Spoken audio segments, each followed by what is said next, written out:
So back to what I was saying. And excuse me for walking around. I'm actually home trying to get my husband some fried chicken together before, yeah, all black, honey. Trying to get my husband some fried chicken together, his favorite, before he gets home from work. But anyway, back to what I was saying. They're now just talking or whatever the case may be. And then all of a sudden they went to talking about some particular day. My daughter came to the job, and one of the other employees just so happened was a white lady. Oh, well, I had my daughter over there working and doing such and such or whatever the case may be. And like I said, these folks done wrote up a statement, and they done got together and wrote stuff down. And some didn't know jack about me or whatever. But you know what? Because all of them was white, that's one thing I have to say. They'll stick together now. I'm saying whether they telling the truth or not, I'm saying that's another thing. But they stuck together on it. So I said all that to say, once again, my point to this story is, because I was reminded. I've been so busy, once again, trying to prove to somebody when people misjudge me or people tell lies on me or whatever the case may be. I'm trying to prove it. I'm not going to try to prove nothing no more. Just like when I worked at that job, I always lived by this here. Made my work speaks for me. So like I said, all those years went by, almost 11 years. That was all they had to use against me. But you know what? Like I said, when I was driving to work those days and feeling suicidal and really just wanted to keep on going past, sometime I wanted to go back in the back of the building and just let off some fire. I just say it that way. Let off some fire in the sky back there and see if I could shake up some of them. But I know I couldn't do that, so of course I didn't. So what finally ended up happening, they was finally exposed, meaning they finally came out with it and was trying to tell me what was going on. And then they were saying that, the certain lady that came and was saying this and that or whatever the case may be. And I got upset and I started crying and I walked out of there. Boy, I was mad as hell. Really wanted to go and get on somebody. But I didn't do that. I just sat in there, and one of the other black ladies that happened to be part of the loss prevention, she came to me and she was like, no, she said, don't walk out of there while they got you on the call. She said that, you don't want to do it that way. Then you being insubordinate. Okay, well, I start crying. I said, well, I see where all this is going. And I said, it's lies. I said, it's full of it. But, I went back in there. They decided to say this here. Well, after investigating, let me rephrase that. They wanted to investigate. So while they was investigating, going and talking to people or whatever the case may be, they wanted to give me some time off. So they gave me the time off. But let me tell you this here.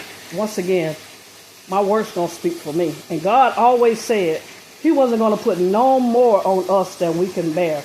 I believed in that. So let me tell you what happened while I was gone. When I left the job, well, before I left it, first of all,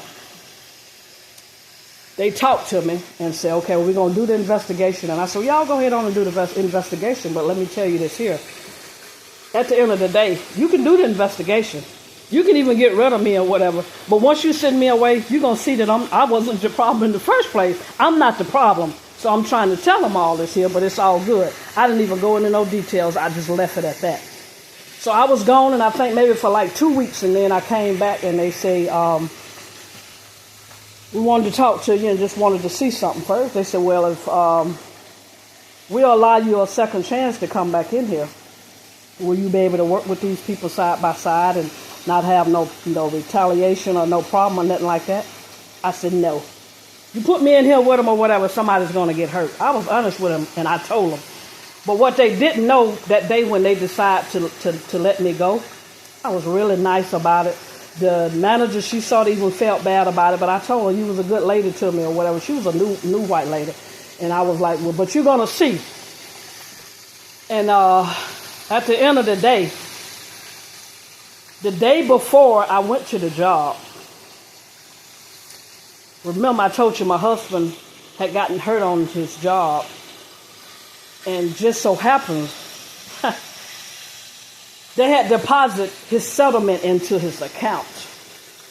God took me out of the job.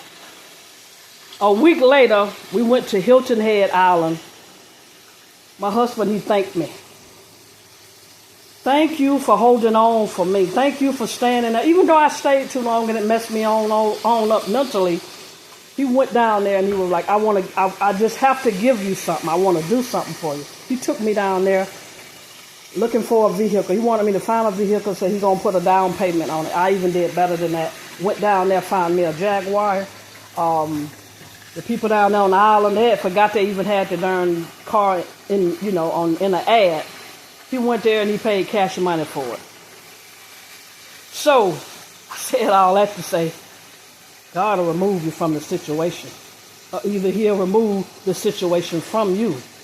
But one thing about it, don't be afraid to move.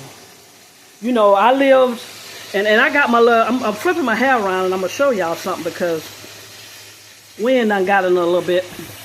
But at an earlier age, man, I already knew I had like a whole bunch of gray hair and stuff or whatever. But because people picked and acted like it was a bad thing, once again, I lived for people. I didn't want to show my gray hair. If they seen you got a little gray hair showing or whatever, then I'm running and I'm trying to color my hair and stuff or whatever. But you know what? I done been through it. So this gray hair or whatever color you want to call it, this is really wisdom. It is, y'all. He done brought me through the worst of the times at the hands of another man, the abuse, all of that type of stuff or whatever. He brought me through it. I suffered a stroke a couple of years ago. He needed to set me down, and he did. I walked away from it. No physical disabilities or nothing like that. I had 2 blood clots on my brain and a hole in my heart. And the doctors told me, that we can try to give you some medicine or whatever the case may be, but it can go either way. It can go for the good, or it can make things worse for you. But all I can say is, and I'm going to end it right here. Like I said, this is part 2. I am a living testimony. I could have been dead and gone. But y'all see, the devil was wrong. Thank y'all for joining me. And I hope that somebody can use this.